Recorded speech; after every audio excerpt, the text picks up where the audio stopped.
Salut, c'est Marc, j'espère que tu vas bien. Aujourd'hui, dans cette vidéo, on va parler du point faible. Plus précisément, comment cibler un point faible, que ce soit sur toi ou sur ton adversaire afin de prendre le dessus. C'est donc le sujet de cette vidéo. Pour cibler un point faible, on a deux façons, la méthode directe ou indirecte. La méthode directe, c'est très simple, c'est ce qui est observable facilement. C'est-à-dire que, un débutant, on remarque de suite les points forts, les points faibles. S'il arrive à contrôler mais qu'il n'arrive pas à faire une passe, ça se remarque. On a le taux de réussite, on a le niveau de performance. Tu peux te comparer simplement à tes concurrents dans ce cas-là pour revoir un petit peu comment tu te positionnes. Et tu remarques si tu as des points faibles par rapport à tes concurrents, par rapport à ta discipline, tu l'auras compris, il y a des choses qui sont facilement observables. Si tu fais du tennis et que ton coup droit va tout le temps dans le filet, tu comprends directement que ta technique n'est pas bonne et que c'est ton point faible. Tu peux avoir de très bons déplacements, tu peux être au bon moment là où la balle arrive, mais avoir une mauvaise technique. Donc dans ce cas-là, c'est ton point faible. Mais nous, on ne va pas focaliser vraiment l'aspect direct, puisque c'est très parlant.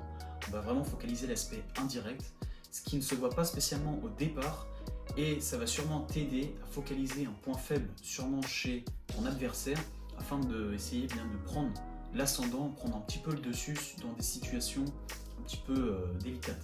Le point faible, quand tu arrives à un certain niveau, je dirais que tu es confirmé, peu importe ton sport, dès que tu as un certain niveau et dès que tu as des années d'expérience, tes points faibles, on les remarque plus trop.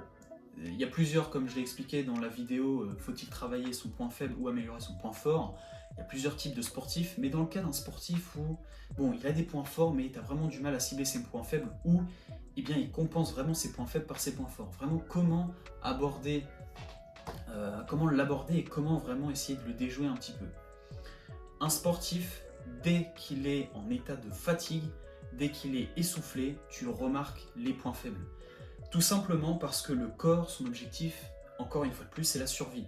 Et ce qu'il va faire, c'est qu'il va privilégier les mouvements efficients, des mouvements qui nécessitent moins d'énergie, des mouvements qui a pour habitude de répéter, à des mouvements qui vont être plus énergivores, des mouvements qui sont moins efficients, des mouvements qui maîtrisent moins.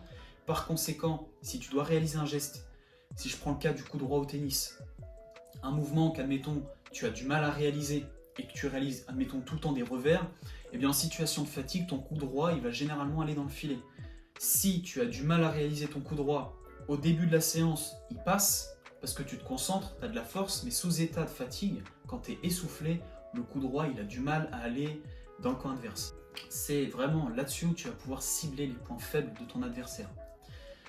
Sur des aspects qui ne sont pas, encore une fois, observables. Quand c'est observable, c'est direct, c'est clair, c'est parlant.